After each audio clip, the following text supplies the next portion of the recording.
Olá pessoal, tudo bem com vocês? Estamos aqui num episódio especial. Trouxe comigo aqui o meu amigo, pastor Wellington, psicanalista, empresário, psicólogo. E nós vamos falar um pouco sobre evangelho, Bíblia, psicanálise e igreja. Eu queria que você me acompanhasse nesse podcast, nessa conversa. E eu quero falar vários assuntos aqui hoje, né, pastor Wellington? Temos várias coisas para a gente conversar aqui hoje. Eu quero que você fale tudo que você puder falar com nós sobre essas questões. Fala um pouco de você, para o nosso pessoal já ter uma ideia de quem é você, pastor Wellington. Legal, Marcelo. Quero agradecer pelo convite. É um prazer estar aqui, entre mentes. Nós viemos aqui para falar um pouco de tudo. Como você já disse, eu sou o Wellington, sou pai, sou marido, sou empresário, sou pastor e sou formado em psicologia. Gosto muito da psicanálise e como cristão, né? Como cristão eu sempre vi aí um diálogo muito sadio, muito saudável, um caminho muito bacana entre o cristianismo, entre os evangelhos e a psicanálise. Então é isso que a gente quer conversar hoje, né? Também sou psicólogo, vocês me conhecem, né? Sou psicólogo também, sou da igreja, somos cristãos, né? Mas nós iremos falar uns assuntos bem interessantes aqui hoje. Pastor Wellington, vamos começar. Me fale um pouco da sua carreira, como começou aí a sua entrada de evangelho para a psicanálise? Bom, na verdade eu aceitei Jesus, eu me entreguei a Jesus. Quando eu digo aceitei, porque eu lia muitas coisas na minha juventude, na minha adolescência, e eu buscava algo que realmente fizesse sentido para o meu coração. E o evangelho fez todo sentido para as minhas ideias, para as turbulências da minha alma, da minha existência. Mesmo sendo muito novo, eu já tinha aí algumas situações dentro de mim que precisavam de respostas superiores, digamos assim, né? E aí, depois de muito tempo, eu comecei a estudar, fui fazer o curso de psicologia. E a psicologia ela tem várias, né? Psicologias, várias linhas, né? Várias vertentes. Várias vertentes. E a psicanálise me chamou a atenção por causa dessa familiaridade com aquilo que eu lia nos evangelhos.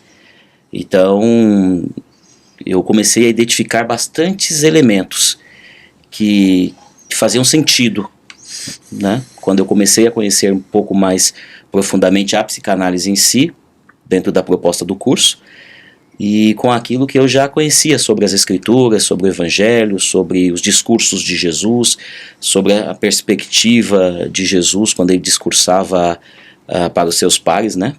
De Israel, do Oriente Médio. Então eu comecei a perceber algumas características bastante comuns, né, entre os evangelhos e a psicanálise. Dá para ver que tinha alguma coisa na Bíblia que já tinha, que falava psicanálise alguns pontos, né, mas parece que a gente já enxergava isso na Bíblia, né? Sim. Já chegava alguns pontos na Bíblia. Claro que a cultura, o idioma são diferentes, mas digamos que Jesus falou, né, dentro do seu contexto social, religioso, ele falou de muitas coisas que a psicanálise também fala, né? Então comecei a perceber essas semelhanças entre o que Jesus disse, aonde Jesus estava querendo levar os seus ouvintes, que tipo de reflexão Jesus queria causar. O evangelho ele é muito voltado para a intencionalidade, para o que está dentro. Jesus ele convidava as pessoas a olharem o interior do copo, não o exterior. No exterior. Ele exauridamente ele tentava discursar ali para os seus pares acerca desta dinâmica de olhar para dentro, de fazer uma autoanálise, de se perceber, né? Então Jesus estava sempre convidando as pessoas a terem esse olhar, um olhar mais sensível. E aí, entendendo aquele contexto religioso de Jesus, um contexto bastante febril, é importante entender o contexto social, histórico, no qual Jesus estava inserido. Israel estava pegando fogo, Roma dominava Israel, sim. Existiam ali muitas questões sociais, religiosas, e Jesus veio, se manifestou no mundo e começou a exercer o seu ministério, né, com 30 anos, e aí foi algo que surpreendeu a todos, porque ele era um rabi bastante diferente dos que existiam ali naquele tempo. Olha, pessoal, nós fizemos psicologia juntos, né, pastor Wright? Fizemos psicologia juntos, Correto. Entendemos um pouco essa questão do evangelho com a Bíblia juntos, e que o que você está falando é algo interessante. Tem muito a ver com o processo, né? Esse processo que a pessoa tem no evangelho, que a gente vai entendendo um pouco também, até na psicologia, esses pontos, né? Sim, sim. Quando a pessoa aceita Jesus e vem para a igreja, a gente acha que a mudança é do dia para a noite. Fala um pouco sobre isso. Do dia para a noite é mudança? Ou tem um processo do caminhar ali da pessoa? Olha, de instantâneo, né? Em termos de mudança, Jesus transformou água em vinho. Sim. Aí foi instantâneo. Foi rápido. O ser humano é mais complexo. Embora, em termos científicos, aquele milagre de Jesus foi extraordinário. Sim. Se formos tentar explicar cientificamente o processo, né? Teve um físico que explicou isso daí, né? Teve um físico que falou um pouco sobre essa questão. Eu já li alguma coisa sobre isso. Difícil, né? A alquimia do processo é fantástica. Mas ser humano não é assim. Sim. Jesus sabia disso. Deus sabe disso. Que não é uma receita de bolo. Sim. Assim como em psicanálise. É uma transformação. É uma metamorfose. Então, o apóstolo Paulo, ele vai falar desses processos quando ele é o maior autor do Novo Testamento. Sim. Ele vai falar sobre a salvação como ninguém falou, ele vai nos ensinar acerca de salvação, e a gente entende até pelos escritos de Paulo que é um processo, não é do dia para a noite. Não. Jesus, ele não esperava essa transformação imediata. Em último ato, antes de ser entregue aos homens, Jesus declarou que naquela mesa, na mesa da ceia, um haveria de traí-lo, o outro de negá-lo, Sim. e todos os outros o abandonariam. Mas ele não desistiu dessas pessoas, porque desde sempre ele sabia que era um processo. Então, o Evangelho, ele nos ensina a respeitar este processo. A religião não. A religião quer você pronto do dia para a noite, porque muitas vezes ela quer te transformar num produto para testemunho, para lograr algum tipo de... mais mecânico, né? Exato. Não tem algo natural. O Evangelho não. O Evangelho você começa a andar para frente olhando para trás. O Evangelho sempre vai fazer você olhar para dentro de si mesmo. Sim. E muitas vezes é um lugar onde você não quer mais olhar. É um lugar, um tempo, um espaço na sua história, Exato. Na historicidade da sua vida, que você já não quer mais acessar. E o Evangelho vai, não obrigatoriamente, mas gentilmente, ele vai te fazer olhar para este lugar, para que você possa ressignificar algumas questões da sua vida. Aí que está o conflito. Aí que está a batalha. Exatamente. Que a pessoa não aceita, né? Ela não quer aceitar isso, né? Ela acha que dá para mudar dali para frente. Uhum. Só que se não resolver algumas questões que tem que ser resolvidas, Sim. né? Porque parece que a religião já quer que a pessoa fique perfeita, ou já quer a pessoa do dia para a noite já transformada, né? Uhum. Mas não é bem assim, né? Por isso que muitos não conseguem ter uma maturidade, né? Uma maturidade cristã. Sim. Que eu acho que é o ponto mais difícil do evangelho. Você alcançar uma maturidade cristã. O que seria para você uma maturidade cristã?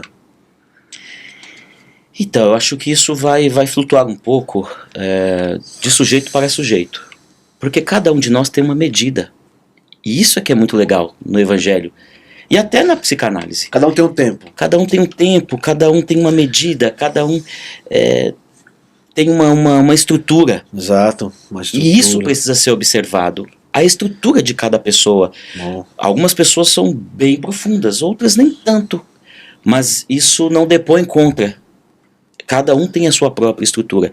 Então, quando nós falamos de maturidade, é necessário entender o contexto daquele sujeito. Depende dos traumas. Depende do que ele já viveu. né? E não é só a religião que quer as pessoas prontas. Eu acho que a sociedade, o casamento quer o outro pronto. Do dia E pra o noite. casamento também, vamos falar disso, é uma construção. É um casamento, você vai se casando, você vai se encaixando. O termo do hebraico do Gênesis lá é se dando forma, né? Dando forma. Se aperfeiçoando, né? Exatamente. Do termo ali de Gênesis 1, né? Então a sociedade cobra muito essa coisa imediata. Nós queremos sempre que o outro responda imediatamente à altura daquilo que nós desejamos, das nossas próprias demandas. E não é assim, né? Não, e nem a religião tem essa característica, essa peculiaridade, mas eu vejo que a sociedade como um todo, nós não temos paciência. Daí vem a questão que você me perguntou sobre a maturidade. Às vezes eu quero que o outro seja maduro de acordo com as minhas perspectivas sobre maturidade. Exato. Então por isso fica muito difícil definir sobre a questão do que é ser maduro. É claro que as atitudes, as ações desse sujeito vão nos dar aí algum índice, algum indicativo sobre o quanto ele evoluiu, as suas ações, a maneira como ele lida com... As pessoas falam a forma como eu lido com o mundo. Eu parto do princípio que é da forma como eu estou lidando comigo mesmo. Eu sou o centro. Humanamente falando, existencialmente falando, eu vou começar a entender se você amadureceu, ou vou ver alguns traços de amadurecimento de acordo ou da forma como você tem lidado consigo mesmo. Entende? É um espelho, né? Exatamente. Exatamente. E aí, claro, isso vai reverberar, né, num todo, na sociedade como um todo, nos seus relacionamentos, dentro da sua casa, no seu trabalho, na sua igreja. Sim. Mas para isso tem que ter sensibilidade, Marcelo. Tem que ter sensibilidade. Essa é uma palavra que está sendo muito sucateada, né? Nos nossos dias, ninguém tem mais tempo para ninguém. As pessoas estão se tornando insensíveis. E insensível é aquele que não sente. Então, ele vai se tornando insensível ao outro, à dificuldade do outro. Dentro das nossas expectativas, nós criamos os nossos ideais, o ideal que nós temos acerca de nós mesmos, Sim, né? O ideal de eu, o ideal do outro, e aí isso vai se transformando muitas vezes em sofrimento. Em sofrimento. E a gente dá para entender o seguinte, né? Porque quando a gente fazia aquelas aulas de psicologia, Sim. às vezes a professora falava de sombra, falava de inconsciente, e tinha termos que, não, é lógico que os termos são diferentes, né? Não é Sim. igual os termos, mas muita coisa, né? Salomão falava, né? Sim. Que o que guarda no coração, que está cheio, aqueles pontos, né? A gente via que tinha alguns pontos da Bíblia que parecia que conversava um pouco com essa questão, né? Alguns têm certo preconceito com isso, mas é uma realidade. Sim. Porque a pessoa quando se converte e vem para a igreja, a posição de salvação dela, tudo bem, né? Biblicamente falando, beleza. Sim, sim. Mas a posição dela de amadurecimento não é do dia para a noite. Tem as suas sombras, igual fala Jung, tem os seus conflitos reprimidos, igual fala Freud, tem as suas questões para trabalhar nela, que ela não aceita, às vezes ela escamoteia, ela esconde, né? Correto. Ela não deixa aparecer, e aí que vem as questões, que eu achei interessante falar sobre isso, porque tem muita gente que às vezes não entende esse processo, né? Igual fala em Mateus 5, como é que a gente pode colocar Mateus 5 nesse processo de mudança? E pegar um pouco da psicanálise ali, que você conhece muito, de Freud. Mateus 5, né, que está falando do Sermão da Montanha de Jesus, ele vai... Quem mais detalhou esse sermão foi Mateus, capítulo 5, 6 e 7. E é o maior sermão de Jesus. Para mim é o maior tratado, o maior tratado teológico, ético, humano. Até o Gandhi, né? Sim. Colocou bem. Né, eles... dão essa frase a Gandhi, né, que se queimassem todos os livros sacros, né, do mundo, isso, de uma biblioteca sobre o Sermão do Monte, nada estaria perdido, né? Sim. Então, dão crédito a Gandhi, né, sobre essa frase. Mas, Mateus 5, Jesus, ele está falando, tudo que ele está falando, o maior sermão dele, ele não está falando de um relacionamento do homem, primeiramente do homem com Deus. Ele está falando do ser humano com o outro ser humano. Tudo ali está na horizontal. Na horizontal. O desafio do outro que quer que eu ande um certo tempo com ele, aí Jesus vai o dobro. desafio do outro que me diz, me dá algo que é teu, que te pertence, uma capa, dá também a túnica, eu não sei, ou a ordem talvez seja o contrário, acho que é isso. Então tem tudo, Jesus está falando desse relacionamento com o outro. Legal. O maior sermão de Jesus, né, sem entrar no mérito de salvação, das doutrinas bíblicas, psicanálise é psicanálise, o evangelho, a Bíblia é a Bíblia, que está muito bem está bem estabelecido, bem claro na minha mente, né, na sua também. Nós dividimos aí, comungamos dessas ideias já há algum tempo. Então, sem querer conectar, misturar uma coisa a outra, a salvação é a salvação. Mas o que Jesus ensina ali, se nós formos fazer uma análise tranquila daquele sermão, livre dos nossos valores religiosos, digamos assim, né, das nossas idiosincrasias, apenas uma análise honesta e sincera, nós vamos perceber que tudo que Jesus está falando ali está voltado para o outro ser humano, para o outro. O que é bom e o que é ruim, né?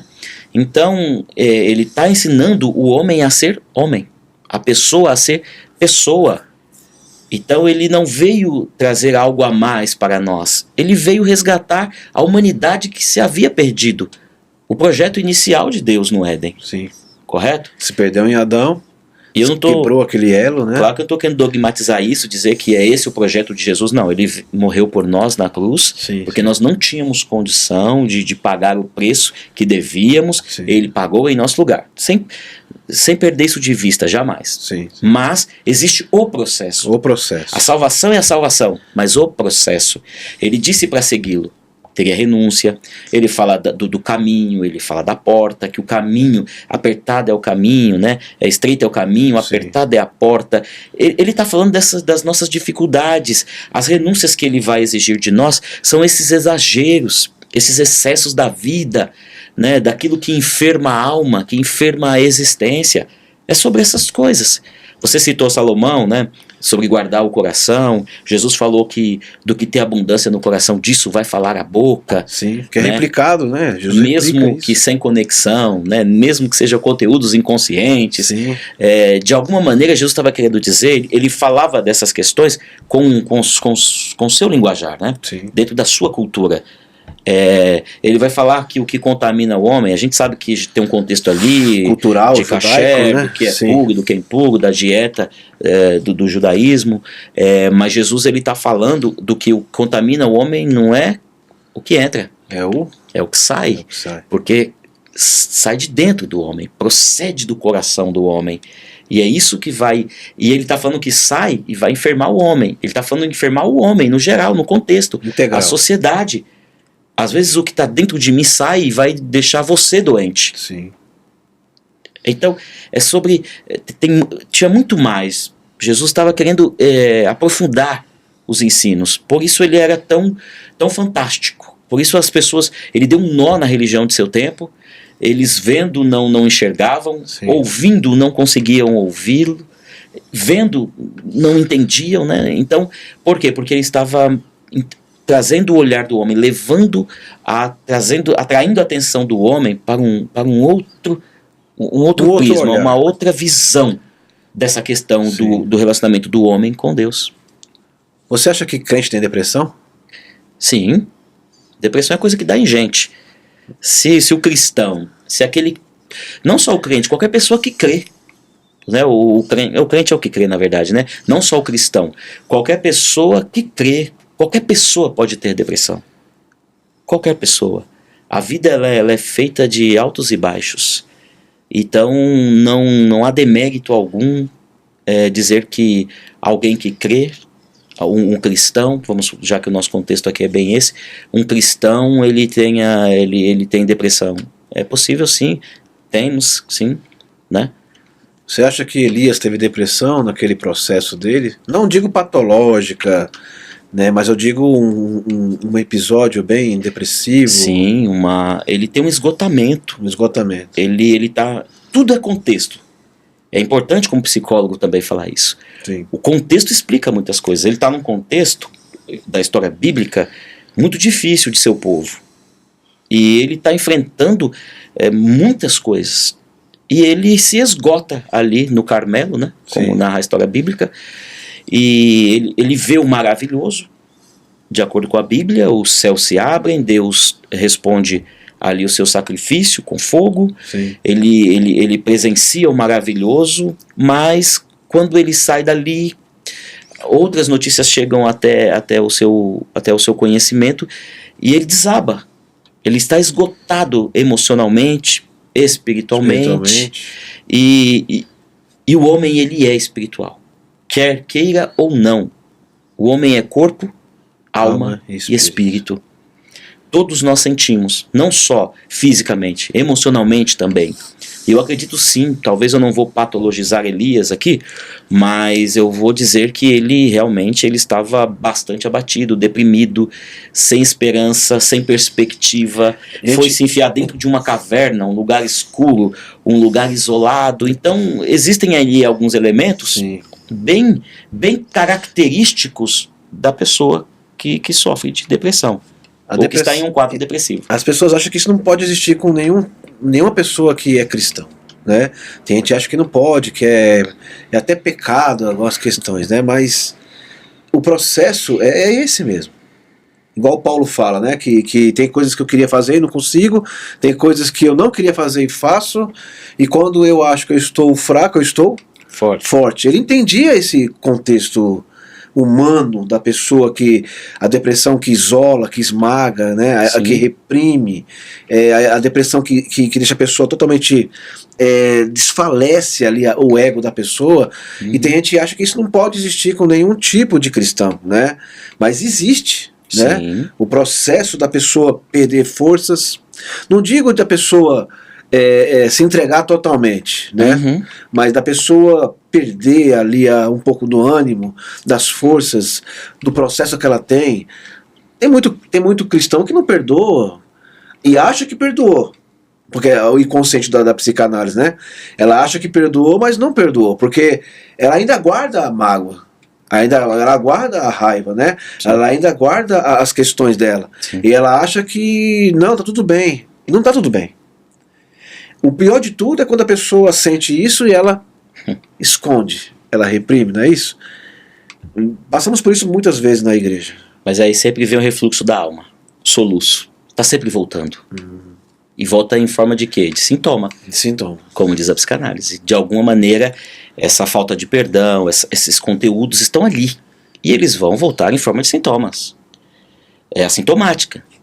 E às vezes as pessoas, porque ela está defendida dentro de uma crença, que eu sou cristã, então eu perdoei, mas na verdade não perdoou.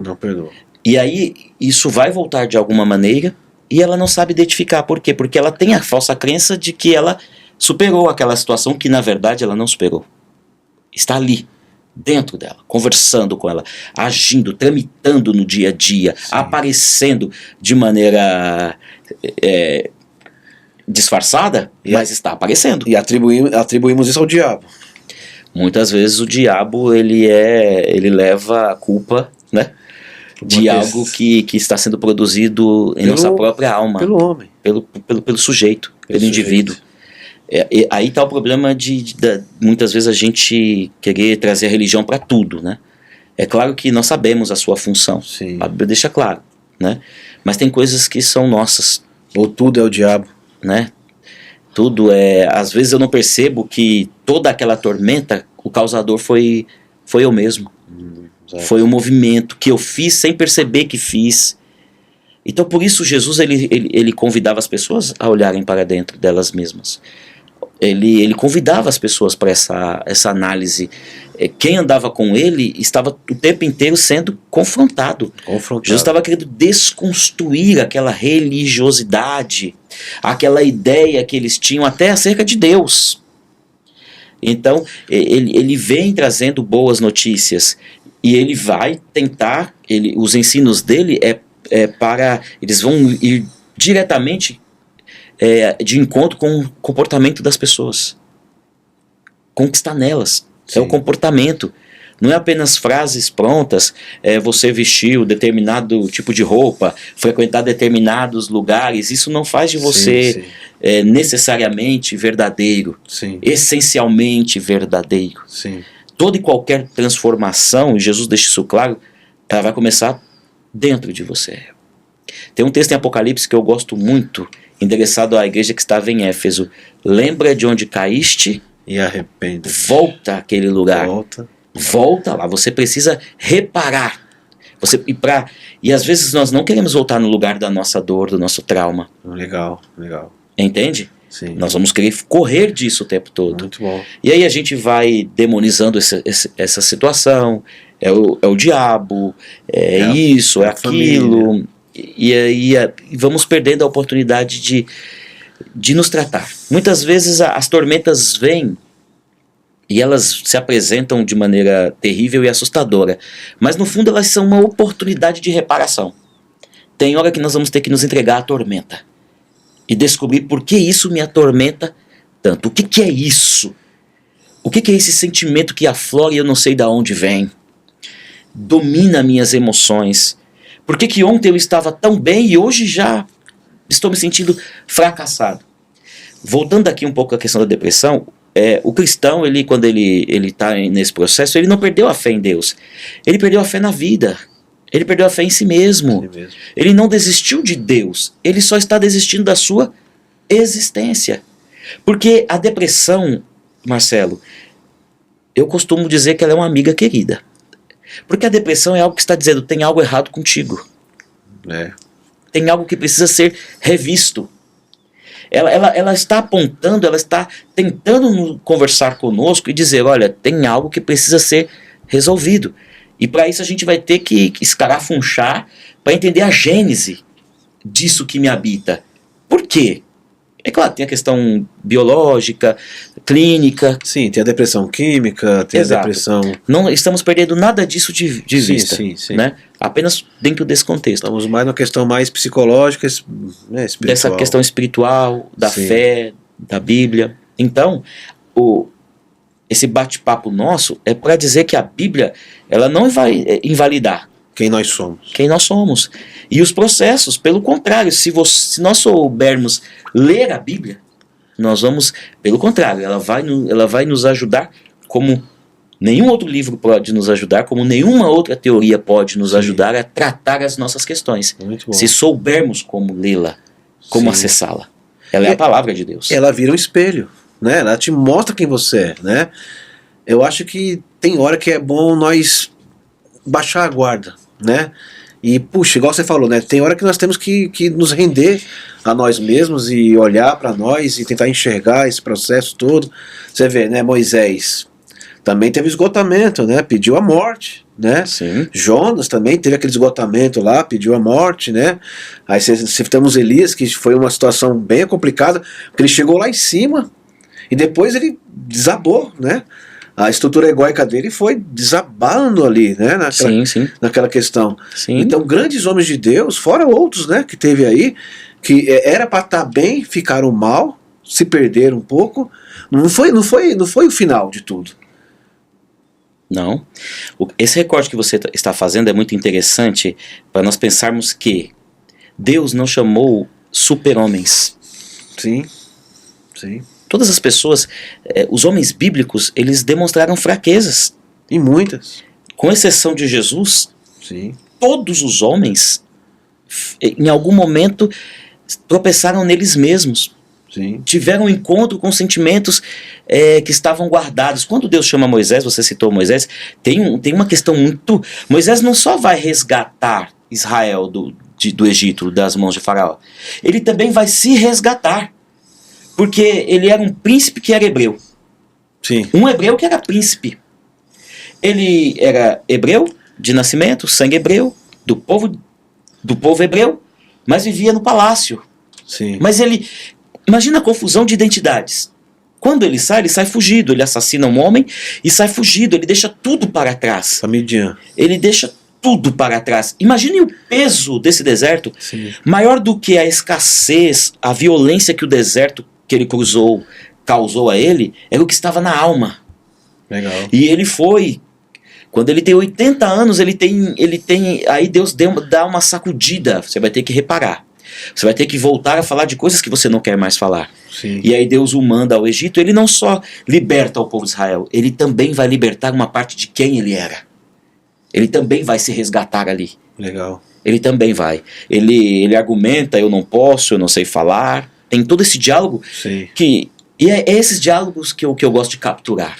Porque é o lado humano. E dá pra ver que ele tá com o ego quebrado, né? Eu não consigo fazer isso daí. Príncipe Né? do Egito, né? Então você percebe ali que é um diálogo de um homem que está lidando com suas próprias questões. Jonas, não. Nínive, não. Não. Esse pessoal tem causado muita dor a todos nós.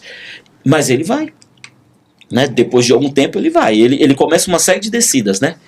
Desce até Jope, se eu não me engano, né? É o porto, desce até o navio, do navio ele desce até o porão do navio, do porão do navio ele desce ao mar, e do mar ele é engolido por um grande peixe, né? Parece que desce baleia, nas né? profundezas, e a sensação psicológica dele é de tormento agudo, que a expressão, pelo menos em português, do ventre do inferno, eu gritei. Eu clamei no Sheol. Você entende? Qual era a sensação psicológica dele? Era algo assustador. Então são pessoas, Deus chamou pessoas com suas questões, e o nosso contexto não é diferente. Legal. Não é diferente.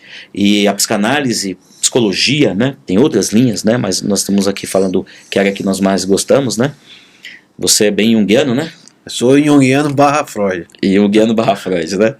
Então, a psicanálise ela nos ajuda a entender muitas coisas. Muito Quando nós fomos fazer psicologia, aliás, nós causamos muita confusão, né? Sim, muito problema. Meu Deus. Coincidentemente, eu estava revendo os nossos álbuns, né? O nosso álbum de formatura, e lembrando de algumas histórias. Quando isso startou, professora Berta, Sim. porque ela postulou algo da psicanálise, e nós falamos de algo que Paulo havia dito, sobre essa dualidade do bem que eu quero fazer, do mal, e aí ela disse, por que vocês não defendem isso no TCC de vocês? Defendemos, né? Defendemos, foi uma confusão, mas defendemos. Legal, pessoal, vamos dar uma pausa aqui, depois a gente volta com mais conversa com o pastor Huerto. Obrigado, pessoal.